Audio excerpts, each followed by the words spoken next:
Good afternoon, everyone. We have an exciting collab master series today discussing reimaging safety through design. Thanks for joining. I'm Mark Dumas, Vice President of Safety at HIT Contracting. Providing safe working environments for the life cycle of the building must be a mindset in the building industry. There are many opportunities to design for safe implementation and operation. So today we put together a panel of industry experts to discuss opportunities and lessons learned for some of the following areas. First, there's engineering out potential safety hazards.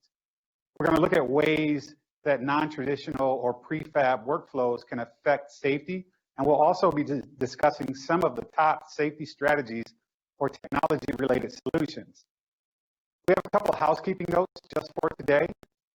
Number one is please type any questions you may have into the chat box. Number two is you may toggle your presentation view as well via the slide bar in the center bottom of your screen. So first, let's go into a quick safety moment. I'm going to be discussing fall safety driving tips and some of the things that we can do to prepare and keep ourselves safe during the fall. First, there's the rain. Be sure to check the forecast before you leave. Even on short trips, a drizzle can turn into a storm within a few minutes. Then plan to take a little bit more time for your commute.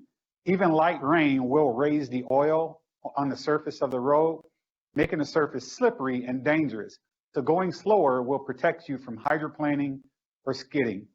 Always remember to keep your lights on in the rain. Most cars nowadays do it automatically, but still just mind that. Keep your distance.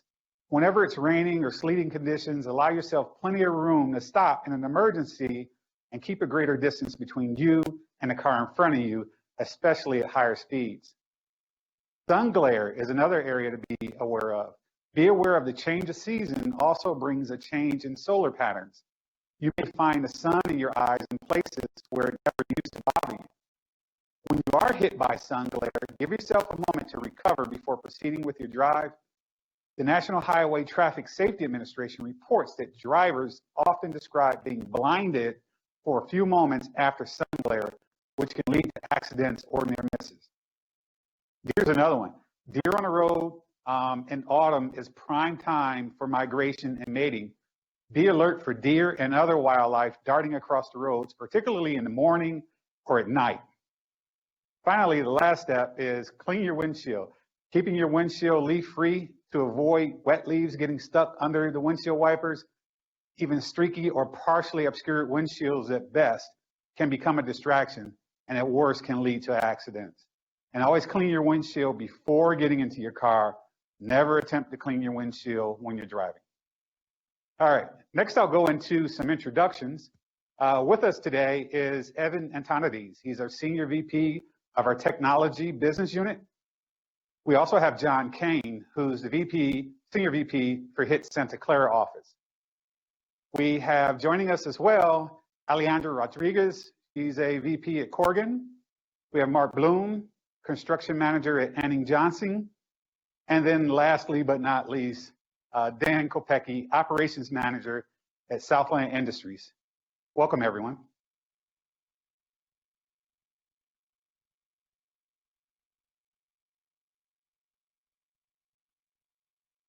Good morning, good afternoon, wherever you are in the world here today. I'm Evan Antonides, Senior Vice President of our Technology Business Unit here at HIT Contracting, and I also co-chair our Health and Safety Leadership Committee with Mark. I want to talk a little bit today to prep the discussion with our panel about safety as a mentality. The best cultures are ones that aren't confined to your jobs. If you're about something, you make it a part of your life. If you're about fitness, you do 10K runs on the weekend or you ride your Peloton every day. God bless you. If you're a foodie, you go to try out new and exotic restaurants or recipes. The same applies to safety. Many of us are weekend warriors that like to do home projects. I consider myself one, and I'd be lying to say if I was never the person who, oftentimes, cut corners when it came time to maybe hang in the Christmas lights or screwing in an overhead light bulb. The idea of safety as a mentality goes back to the example of making sure you are doing the right thing when no one is looking. Because it's the right thing to do for both yourself and others. I credit some of our key clients and colleagues in our industry who opened up our eyes to how we are approaching safety and really, helped me transition my own personal life and how I do things at home. Now, when I'm hooking up the holiday lights, I'm conscientious about utilizing a ground fault circuit interrupter. Or even if I have someone come by, I want to make sure they're conscientious to make sure they're committed to working safely so they don't have an accident and they're not cutting corners here that's going to lead to an incident. Establishing a safety culture along the lines of making safety a part of our daily lives. How it's perceived and actioned by the organization's leadership is paramount. And I love this quote. The culture of any organization is shaped by the worst behavior the leader is willing to tolerate. Many of us as leaders want to avoid being perceived as micromanagers or helicopter bosses. As people grow really, the most when we've pushed them outside of their comfort zone. I think, the leadership needs to maintain vigilance with regards to how we improve our safety culture by aggressively managing safety performance expectations. If you're the president or the CEO and you're walking a job site and you see multiple safety hazards and you just walk by them, that sends a message to an audience. Most importantly, to your employees. And if one of our presidents was walking a site here and saw a safety hazard, they'd call over the project manager or the superintendent and they'd make sure it get addressed on the spot. It's strong action, but it tells a lot about who that leader is, what they stand for, and really what they care about. The impact of leadership, again, to build upon that thought process, strong leadership has the foresight to anticipate and really remove obstacles before they become threats with their team members. This is where experience is important for leadership, to instill upon younger generations in the workforce that are strong on process, but maybe still lack that situational experience or awareness. In the construction industry, we utilize processes such as pre-task planning or methods of procedure to plan our work before execution. But a lack of experience can inhibit true risk assessment. It takes courage to speak up and go against the grain sometimes in large-scale discussions. At HIT, we preach that if something doesn't look right or there's a sudden change in condition, stop and take 5 and reassess. That's the key to preventing a lot of injuries and incidents that are subject to change. For every hour of safety prevention we invest, we save what we would say about 24 hours of safety reactivity, which is going to be better used towards production and well-being of our workforce. Again, the leadership of an organization has to stay actively involved for a safety culture, not only to emerge, but to grow and sustain long-term. If you think about it, whether you're an owner, you're a designer, or a subcontractor, whatever, every common process embraced by the real estate industry stems from some type of past failure. This could be submittals, this could be RFIs. Once upon a time, there was a builder who built something that was called out on a set of drawings, they misunderstood it, they built something else, right?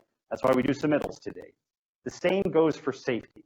If someone asks me how we implement safety process on our projects today, the answer is going to be much different from what we were doing 5 years ago, and the answer is going to be different from where we're going to be doing 5 years from now. This is due to maintaining the mindset of continuous improvement in our safety culture. 2 key drivers here. Invest the time to really learn and understand the lessons learned from past failures, both small and certainly the large ones here, to drive process improvements, but then also incorporate technology to facilitate implementation and gain efficiency. To give you all a little bit of an example, just about all of our data center projects, we utilize a labor tracking system called SiteMetric. Each worker is given a barcode on their hard hat or sometimes a badge, and we're able to track them on site. Originally, this technology was set up here to track the total site workforce, how many the crew sizes, where we getting the people that we were subcontracting out to. Then a few years ago, we really started paying more attention to the increase in accidents stemming from workers who are working more than 55 hours a week. And we refined that process to really use that tool to actually start implementing some restrictions to the actual overall how many hours a single worker could work per week. And that dropped our incident rate significantly. Then later on this past spring, when COVID hit, we asked the leadership of SiteMetric if there was a way to retrofit the system to allow us to perform contact tracing in the event of a positive case. As such, they were able to make this adjustment through the use of some additional sensors that we were able to spread out through some of our facilities and some of the job sites that we were working on to allow us to track the individual path of travel, and it ultimately improved our ability to diagnose and contact trace should we have a case of COVID here and minimize the overall downtime we had in that case. As an organization, make safety a continual part of your messaging. Some organizations start every meeting off with a safety moment, like we did here before. Thank you, Mark. Others put it in newsletters, or they make it a part of monthly or quarterly comms. There is no right or wrong way to do this. However, from our experience, the most resonating messages include a personal connection, which really, reaches the individual and addresses the why this is important. Why is this important to my family? Why is this important to myself? The messages need to be frequent, and they should also be unexpected. The last part here, the unexpected part, this is key because it really helps counteract complacency when process becomes routine. This is a common denominator we found amongst most industry-related accidents when people get too conditioned to a certain process or procedure. Shifting gears and to lay the foundation of our panel today, I want to talk about the importance of design, pushing safety forward across our industry. The two slides here, probably a significant amount of us here had the pleasure of going down the slide on the left in elementary school. I know I did back in upstate New York here, and walked away with the skin knees on the rusted metal and the 150-degree burns, from the sun resonating and reflecting off the metal here.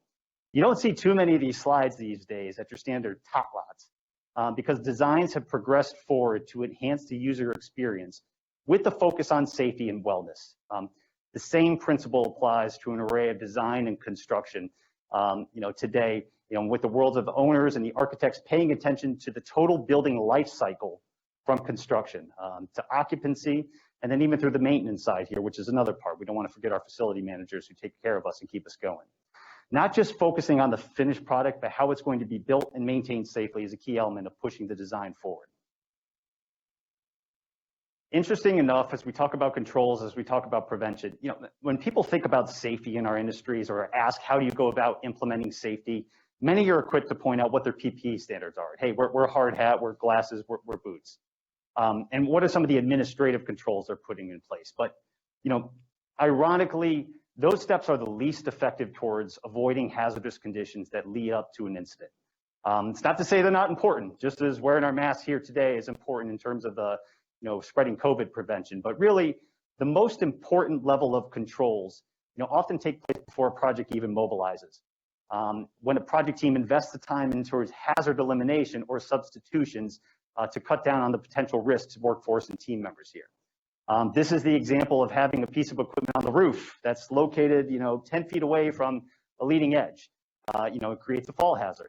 And we look at, do we move that piece of equipment over? Or do we raise the height of the wall to have kind of our own built-in measures here that's eliminating the hazard before that worker or that maintenance provider ever go and service that unit?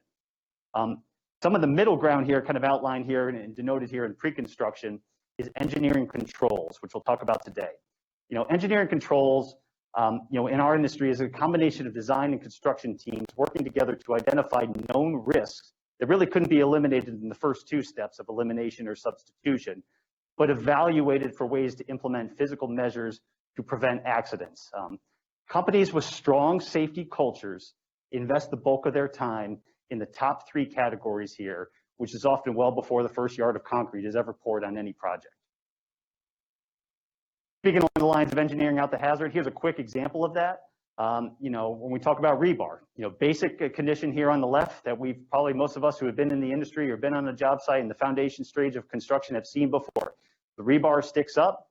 OSHA says, hey, that needs to be capped in case someone falls on it, right? So there's hours of someone going back there, putting the caps on. There's hours of someone going back after they get blown off by the wind or knocked off by the rain, going and actually maintaining that. Or we could think about how do we go ahead and remove that hazard, make life simpler on ourselves, re-engineer the product to maintain itself. And the picture on the right here is a proactive measure here with pre-bent rebar. And I'll credit one of our subcontractor partners, Baker, who's on a few of our job sites, how we're sort of bringing forth that measure to a few of our projects here. Great example of engineering out the hazard and making life easier on our workforce. So in summary, a safety culture is something you want to make part of your life. It's not sustainable without an organization's leadership commitment and ensuring their actions support their words, as the latters will always carry more weight. Also, when you meet a goal regarding health and safety achievement, have the next one ready to go. Achievement in safety, it's sort of like happiness, right? It's only a point in time. All right, we need to continually push ourselves forward to saying, what's next? What do we need to do? Adopt that level of mindset of continuous improvement so we can achieve the next result, not just be content on what we have here today. The most effective method of hazard is going to be elimination of a hazardous condition, which underscores the importance of safety in design. The best way to avoid dying when skydiving is to not go skydiving. I'm sorry, that's just the way it is. Some of these are inherent risks in our industry of what we have to take, but our ability to identify them, communicate them, and introduce engineered controls to protect our workforce drives the safest work environments. And finally, it's the responsibility of organizations with good safety culture, to help coach each other and help coach other organizations that may not have as strong cultures through sharing of best practices and derived from lessons learned. If you have a way of making something better, share that, okay? If it's something, it's going to end up with one less person getting hurt, going home to a family. Share that information. Safety isn't about being a differentiator. It's a responsibility and it's an obligation we all have here if we're ever involved with a project or in the real estate industry. Some companies are better, some organizations are better than others, but the more we talk about it, like we're going to do here today, the more our industry progresses forward and keeps the angry parents and my kids from having to slide down the rusty slides here on the playground these days. So thank you all here. I am going to flip it over to our man on the West Coast, John Kane, to go ahead and moderate our safety panel today. Thank you. Thank you, Evan and Mark. My name is John Kane. I've been with HIT for just over 30 years. And Evan and I work closely together, actually for the entirety of his career. So we have a great panel, and I'll let them do self-introductions. We'll start with Alejandra.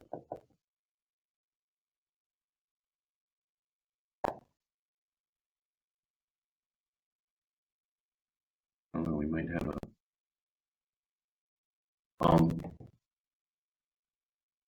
Dan Kopecki. Yeah. Good afternoon, everybody. I'm not Alejandra, but I'm Dan Kopecki with Southland. And Southland Industries, we're a national MEP design and build firm focusing in on mechanical, HVAC, plumbing, and electrical systems. My role as regional operations manager is overseeing our work outside of our Washington, D.C. region, from pre-construction, safety, design, as well as execution in the field. And then how about Mark? Hey, Mark Bloom with Anning Johnson. Anning Johnson is a commercial drywall specialty contractor in the United States. We have 8 office locations across the country. I'm based in Washington, D.C. I've been with Anning Johnson for 16 years. I'm their construction manager, oversee all the site operations that go on in the Washington, D.C. area. Okay, thank you. And do we have Alejandra's microphone working again?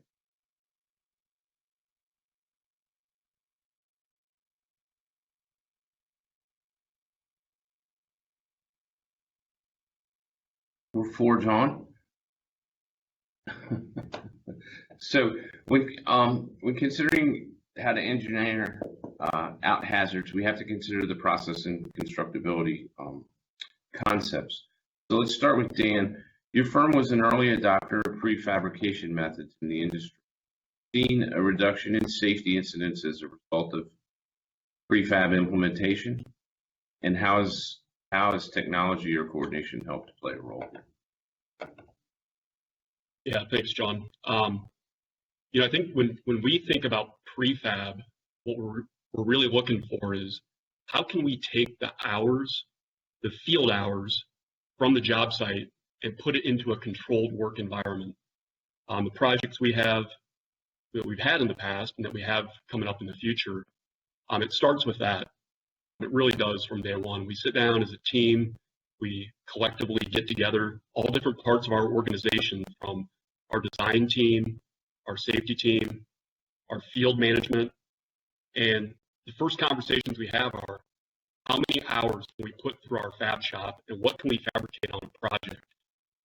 And the reason for that, there's several reasons, but some of the big reasons are better supervision at the shop. And what I mean by that is when you have a controlled environment with standardized procedures, more standardized work packages, and repetition, you don't need quite as much supervision. You still need supervision, don't get me wrong, but if our crafts workers are coming to work every day knowing what they're going to do, and it's a repetitive environment, the opportunity for mitigating the risks associated with causing an injury in the field. There's increased quality of the work product coming out of a shop. If our employees are working in an environment that's temperature controlled, it's 70 degrees, there's a roof over their head, it's clean, it's swept, they have clean restrooms, the quality is going to be there. That's just inherent. You're going to have a better quality product coming out of the door.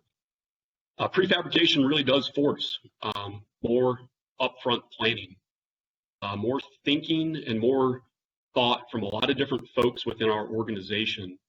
And John, I think to your question about how technology and BIM comes into this, for me, I'm not the most technologically capable person, but we do have folks within the organization that understand BIM and how to design systems that maximize the users, the end users' functionality of those systems. So really the thought that goes into it up front has to happen day one. We can't wait until the end of the project to start thinking about how we're going to locate air terminal boxes above our ceiling, or a coil pole, or access to a chiller in a mechanical room.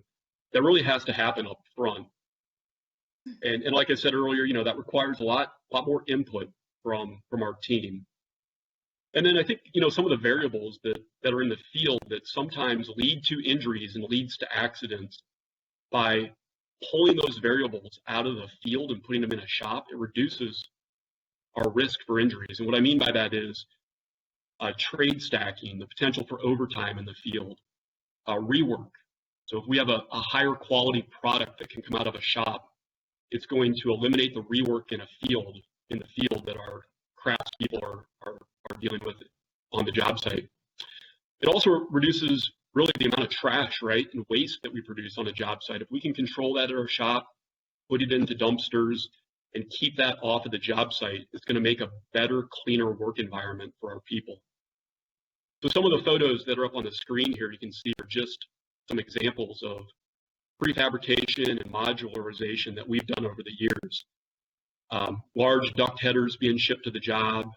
There was a picture previously of bathroom pods being manufactured off-site. This picture right here is from a hospital up in Philadelphia. We have 500 patient rooms in that hospital.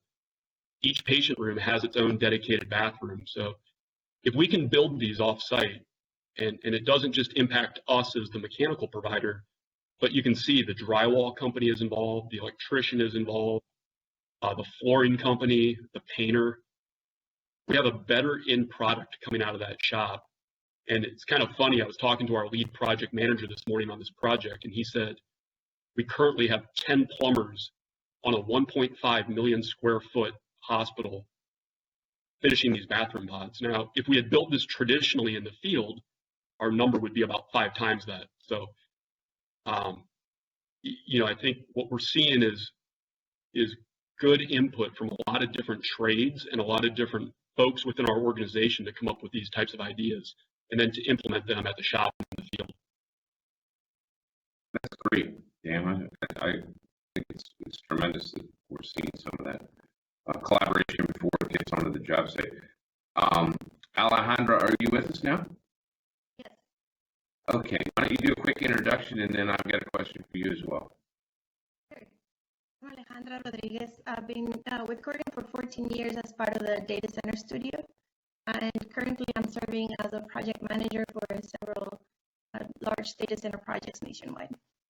Okay, and what are you seeing? What is Corrigan seeing as far as your clients asking related to safety and design?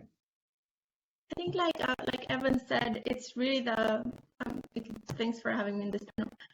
It's really the large hyperscaler companies that are driving those issues, like it usually happens, and has been the case with sustainability. This safety and design process is integral to their culture, and it covers 3 main areas that are design, operations, and construction. They constantly evaluate their design standards and adapt them to accommodate what they identified as priorities when it comes to design.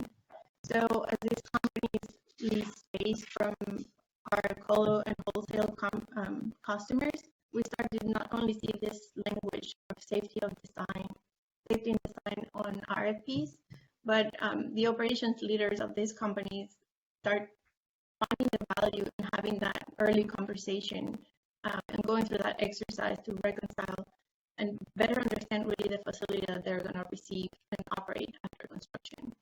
So and what this process really entails is just getting everybody in this room early on when the design is being documented, and talk about things like equipment access and clearances and overhead installation, propose materials, and make adjustments in this early planning stage where it's the most cost effective.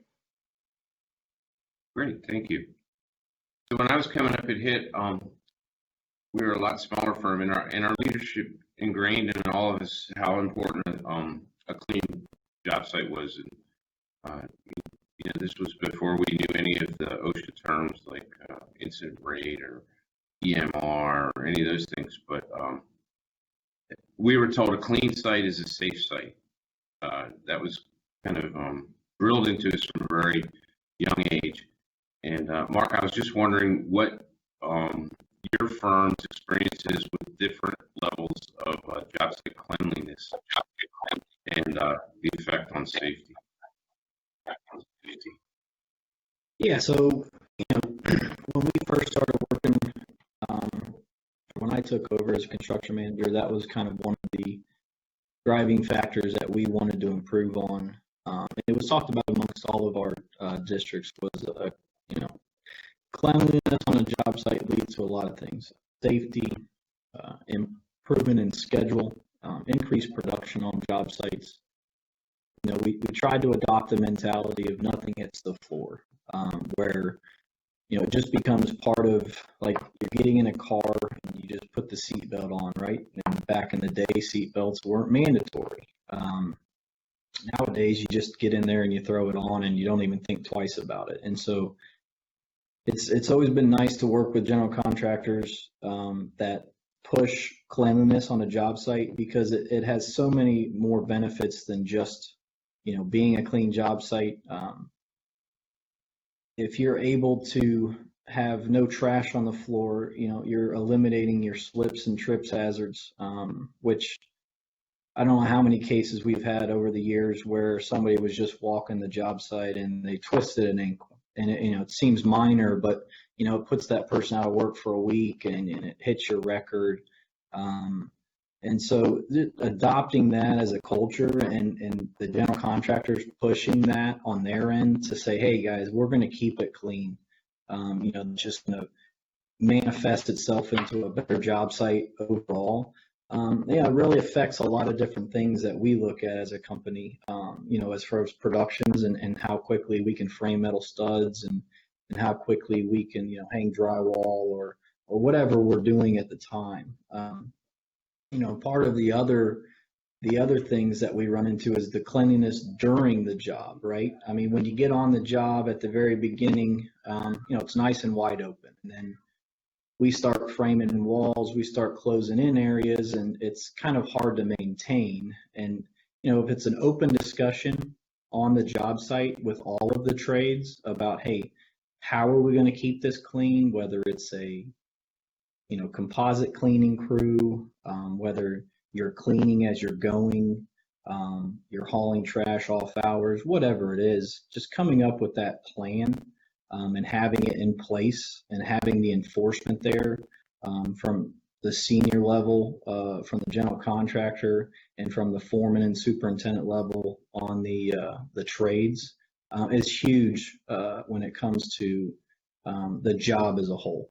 And like I said, it's not just safety, it's production. It's, you're able to keep your schedule, maybe even improve it. You can actually increase or decrease cost on the job if you're not having to fight over trash, or you don't have a means to get it out. Now all of a sudden, you're just wasting man hours of moving trash around or what have you. So a clean job site definitely leads to a lot of different things, and I think it's a culture that has, at least in my time, it seems like most of the industry has gone that way, where in the past it really wasn't kind of at the forefront.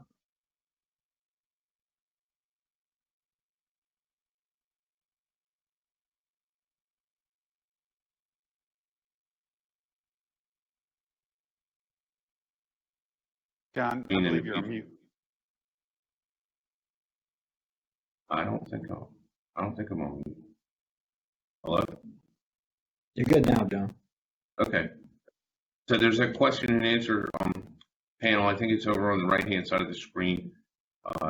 If you're online and watching and want to ask any questions, please feel free to enter them there, and then Mark Dumas is going to get them out to us at the end here. So I think we'd be a little bit remiss if we didn't talk somewhat about the effect that COVID-19 has had on the industry. We're probably in the early stages of the long-lasting effects that it may have.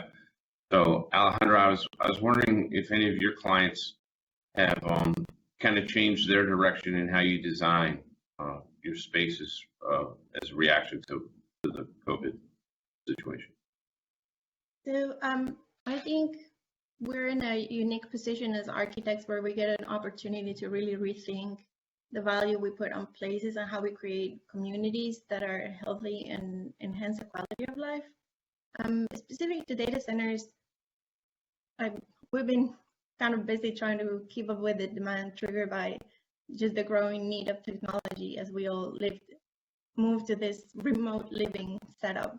So I don't think that we've had the time to really react and modify spaces significantly, while we have been able to address kind of the low-hanging fruit where access points and touch points, and even just as simple as adding like a toll pool to a restroom door, things, practical things like that. As a practice, I think we're trying to find a way to instill that trust that we've all lost in public space, and that will need to happen, I think, on several fronts. I think the operation will be the biggest one of it. Just control the building access and entry points, and limit occupancy to confined spaces. Provide clean paths of travel and one-way direction circulation when possible. I think we have several existing technologies that we can leverage and use from our experience in healthcare design, just like antimicrobial surfaces and touch-free or app-based technologies that are used for elevators, things like that, as an example. But I think the most important part is really going to be communication, and make everything, all these little changes that are implemented, they need to be communicated to the public. Make sure that they know that you have a plan and then you're following it, and make the obvious evident. Like, I'm using this material because of this. So there's going to be a lot of signage and communication that is going to be needed. And then, of course, in terms of infrastructure, just making sure that HVAC systems are designed appropriately with appropriate levels of filtration and zoning that makes sense with the use of the spaces, the light quality. And I think right now there's a big push for this wellness within the interior space and our office buildings. And as a matter of fact, our headquarters just got the wellness certification. So we are very much aware of this even before the whole COVID started, and we've started to implement those principles into our designs. Great, thank you. Mark, you tend with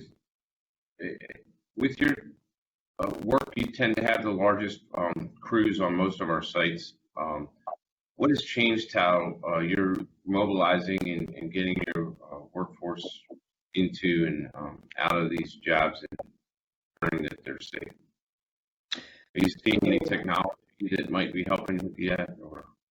Yeah, I think up front it was really kind of explaining how we were going to attack it as a company and as a culture in the area and across the country. Something we were going to have to deal with, and It seemed like in most of the markets, construction was an essential business, so that was going to be moving forward. You really had to at first kind of give your workers peace of mind that you're going into a building that we're going to make as safe as possible. And we would partner with the general contractors on how we would achieve that, right? Points of egress into the job, controlled access points that people could either get their temperatures checked, or we would implement a questionnaire that you could just QR a barcode, scan a QR code on your phone and pull up the questionnaire and answer the question. So you're not sharing pens and you're not all touching the same thing to enter the data or to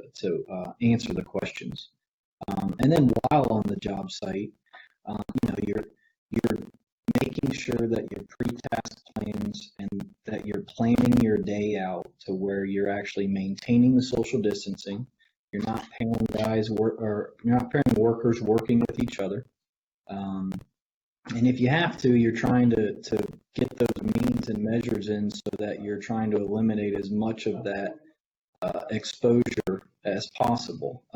It's been a challenge. I wouldn't think that anybody else would say different, but there's been some good things that have come out of it. I think it's really made us kind of step back as an industry and reevaluate how we look at things on the job site. Look at tasks. Can you do it with less manpower? Okay, it might drag the schedule out a little bit, but we'd rather do that, right? That all of a sudden leads to, if you can do it with less guys and or less workers and you're not jamming a bunch of workers in an area, that's probably a safer thing to do. So it's definitely impacted, but I think as a whole, we might be a little bit better off for it. Just leading to a lot of different outside the box kind of approaches that you never would have crossed your mind before all this came up. Yeah, I agree. I think it's shown the kind of resiliency of the real estate business and construction, in how we've all been able to adapt relatively quickly into ever-changing. I mean, you're cleaning job sites. You're the common areas. You're cleaning, multiple times a day. You're controlling your egress of sending. You're only going up a stairwell one way or coming down, right? You don't have people passing, and a lot of neat things of people thinking outside the box that we've done, and shift work, different things to kind of get through the time that we're in. Great. So Dan, on that note, have you seen an increase in your clientele asking for reconfiguration of HVAC systems as a result of air changes or airflows and filters as a result of COVID? Yeah. I think what we're seeing a lot of, John, is we're seeing a lot of questions out there and a lot of interest about, whether the question comes from an owner or a building operator or a maintenance personnel. There's a lot of thirst for knowledge out there, right? And I think right now, when you think about it, it probably feels like we've been in this pandemic for 5 years, but the reality is we're really only into like month 6 or 7 of it, and there's a lot that we as designers, engineers, and certainly the medical community are still finding out every day about this thing. So initially, I would say back in March, April timeframe, we were getting a lot of phone calls from building operators asking what they could do to increase their filtration inside of the building, enhance the comfort of their occupants. Recently, those calls have died down a little bit. And I think some of that might be, from what we're seeing at least, people are starting to settle into more of this is kind of the new norm, and building occupancy might be up around 40-50% right now. And it appears that a lot of folks are taking a wait and see approach. There are new technologies being floated out there. I think we need to take a cautious approach with some of those, as they're not proven. But, certainly on the HVAC side, what we do know, and what we would recommend right now is for owners to take a look at their outside air intake, trying to maximize how much fresh air they're bringing into their facility, enhancing the filtration that goes along with that, utilizing MERV 13 or MERV 14 filters. MERV and 13 and 14 is just the grade of filtration on your air handling units. So the higher the number, the better grade of filtration. Performing retro commissioning, having a team come in, ensure that the BAS control system, as well as the mechanical and even electrical systems, are performing as they were intended to perform when they were designed. A lot of that goes hand in hand with just good preventative maintenance techniques on the job, changing the filters periodically, making sure the ductwork is cleaned, on a regular basis within the building to prevent mold and to clean any potential mold that's built up over the years. I think we've looked at adding UV light inside of air handling units to help kill the virus. It gets a little bit tricky because, as we know, the virus can stay suspended and it needs to be exposed to that light for a certain amount of time. So on an existing system, you might need to modify your ductwork to make that happen. There's some studies out there right now talking about UV light within spaces, and I think we can, what ASHRAE is recommending is that we take a look at spaces such as conference rooms or waiting rooms, and the UV light that I'm talking about, they kind of look like bug zappers, right? They plug into the wall and they mount up on the wall, and it helps filter the air and kill the virus that's in the space. So I think, John, those are the things that we do know right now that we would recommend building owners taking a look at.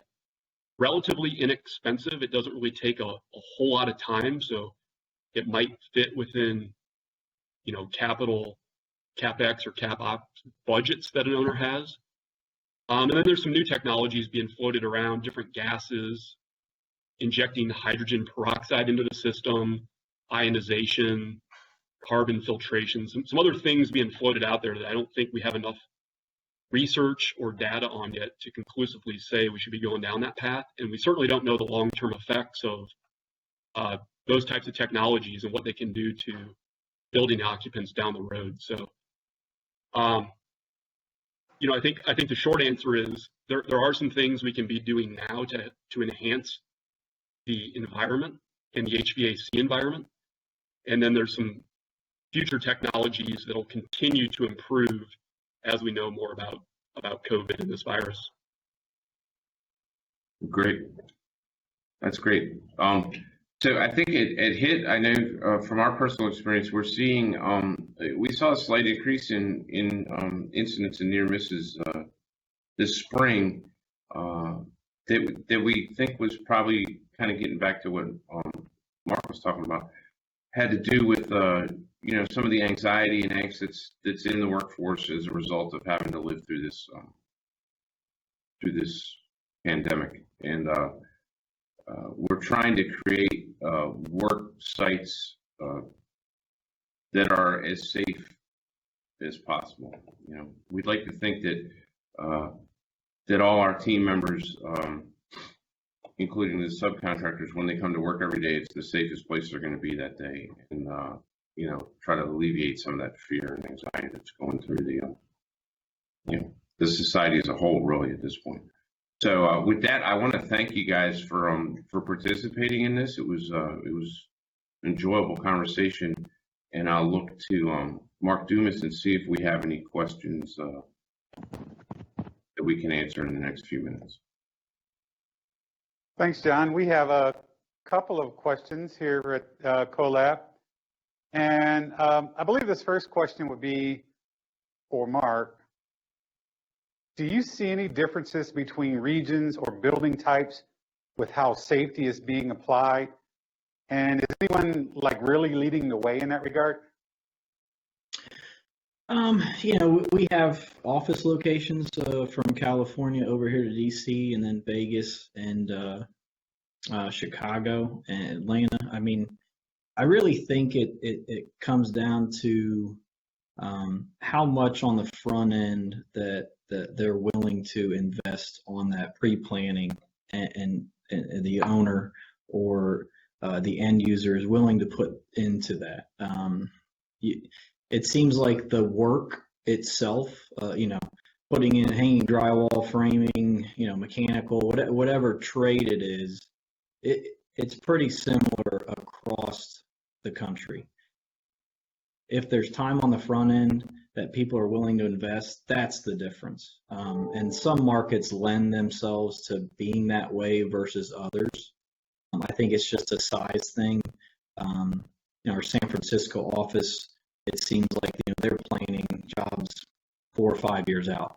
And you're involved in that process as a subcontractor. We're involved in that process, whether it be BIM or what have you, to plan that actual design of the building. And it's not just put on the architect and the owner to do that, where you might not see that in a smaller venue. Or like in Vegas, for example, they're wanting to slam things up as quick as possible and kind of catch the market right away, so they don't have that luxury. So I don't think when it comes to actually putting the work in place, it's much different across the country, but I could see where on the front end design aspect, that would be the main change or difference. Okay, thanks. Dan, has ASHRAE reviewed how to add outside air when the humidity or temperature are not conducive to bringing in outside air into a building? Any thoughts on that one? Yeah, that's a good question. Myself personally, I haven't heard. I know there's a lot of studies and white papers coming out. It seems like almost on a weekly basis at this point, talking about what the ideal humidity should be, 40 to 60% maybe, and then how the building and especially for an existing building, should operate, or how it could be retrofitted to hit those marks. I don't have a specific answer right now, but I think if there's a specific question around that, we could certainly address it perhaps offline, Mark, or and try to provide some more specifics to that. I do know it's evolving, right? And I do think that when you look at outside air systems in general, we should be looking at really promoting DOAS systems, dedicated outside air, and maximizing economizer functions on the air side as much as possible, whether it's the healthcare operation, could be mission critical data center. And I think what we're seeing is that type of approach makes good economical sense, but it also makes good sense from a safety perspective and health and well-being of the occupant. Okay, thank you. This one's for the group. How often are you seeing clients and designers purposely focusing on this topic?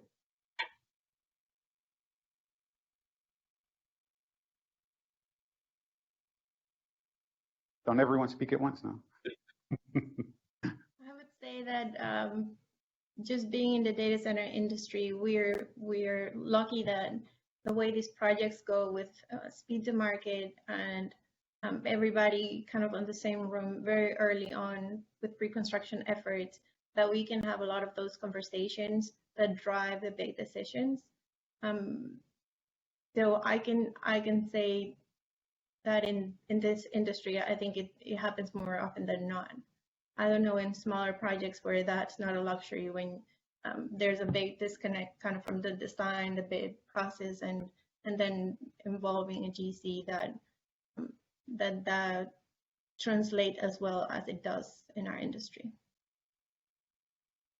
Great. Yeah, I know on our side, we get asked a lot of times on prefab and what can you do offsite, things that you can do similar to what Dan was talking about, where, if you can do it in a controlled setting and environment, they're all for it and they want to hear about it. They want to know, can you prefab wall assemblies? Can you, what can you prefab ahead of time? Prefab drywall shapes, prefab soffit shapes, things like that. Those seem to be the most common that we get ahead from the design team or that aspect. Yeah, I think along with that, building off what you're saying, Mark, is we like to try to get involved. The sooner the better with the design team. Even prior to that, just some conceptual, cocktail napkin type sketches with the owner. That'll help build the prefabrication and modularization of those components into the design. If you try to do it after the building's already designed, it's much, much harder. So if we can do that day one, it really promotes that collaborative environment, and really has, Mark, to your point, if we can prefabricate entire corridor assemblies, right, with studs and drywall with the MEP systems above it. We talk all the time about we can prefab anything. Don't let it be a limitation other than maybe trucking, right? We need to look at what we can ship, but don't let that be a factor or a limiting factor. We can solve those types of problems. So it's really, I think, about challenging the team and giving them an environment to be innovative and come up with some pretty cool ideas. And some of them may not work, but some of them might work. And those are the ideas that will really have an impact on a project, and make it a safer project in the long term. All right, thanks for that. Along those same veins, and Dan, this is probably for you. How does prefab work with inspections? So is it possible to utilize deputy inspectors for work that could be hidden? How are you getting inspections done in the shop? Yeah, great question. So a lot of times, if we're speaking specifically about piping systems or ductwork systems, for us, unfortunately, a lot of our systems are concealed behind walls, but we want to have those inspections done before the drywall goes up or before we insulate the pipe and the joints are covered up. So in a manufacturing operation, like at our fab shop, we'll invite the inspectors to come to our fab shop. We welcome them to come in. The picture up on the screen here shows a pump skid, which was fabricated off-site. That will leave our shop pressure tested before it gets loaded on the truck. So at that point in time, we'll have certified gauges on it. We'll invite the inspectors to come and watch the pressure test if they'd like. We could also take a video of it. I think now with more virtual meetings and more virtual testing operations, we can do that. And certainly we don't want to do anything that we wouldn't do in the field. So we have a full-time quality control inspector at our shop. We have a full-time weld inspector, and certainly third-party QA/QC, or even the owner's QA/QC. They're welcome to come to the shop and partake in all the testing that we do off-site. Great. One silver lining of COVID could be bringing health and safety to the forefront. With everyone wishing their lives back to normal, what are a few things that you expect are here to stay? And I guess this is for the panel. Anyone can field this question. I would expect that you're still going to try and keep your controlled access points. I think it's just a safe practice for people getting in and out of the job site out there. I'd also expect a lot more of, let's not congest the work area. If we can, keep that social distancing kind of thought when it comes to work and schedule and workflow, I think that just would lead to a safer project instead of, just throw more manpower or workforce at it. Just put more people on it. I don't see that happening down the road. I think this is kind of giving a lot of people a sense of, okay, our hair doesn't need to be on fire all the time. If we think about it, we can plan it. We can save it on the back end. Yeah, I think, Mark, one of the things I see happening in the future is there was always a reluctance to kind of track the workers at the job site level, where they were, how long were they there, where, what parts of the building they were going into. And COVID's opened the opportunity to kind of make that more acceptable, if you will. And we're starting to see some other wearable technologies that are safety related come out of this, because now that the workers are comfortable with being traced, and that goes from, if there's a sudden movement and it looks like someone fell, there will be alarms that go off, or if there's sudden exertion with certain weights. So I think that the wearable technology related to safety in our industry will grow as a result of COVID forcing us to allow ourselves to be tracked when we're on the job. Is what I think. I agree, John. I think we're seeing some new technology with, PPE, hard hats, with face shield that eliminates safety glasses, which can be nice for the crafts workers wearing that face shield.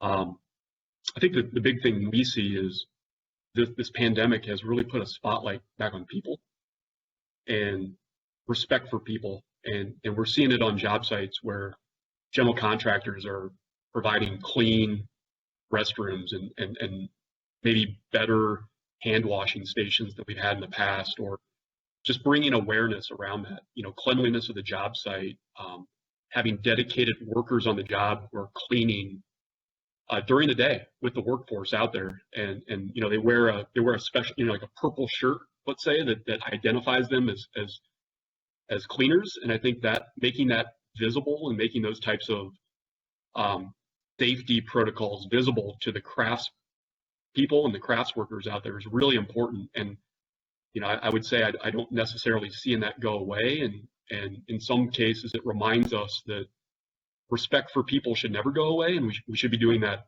regardless if there's a pandemic or not. Yeah, I agree wholeheartedly. All right, So thank I think you. we're coming up on time. Mark, you can close us out. Yep, Mark, Evan. please.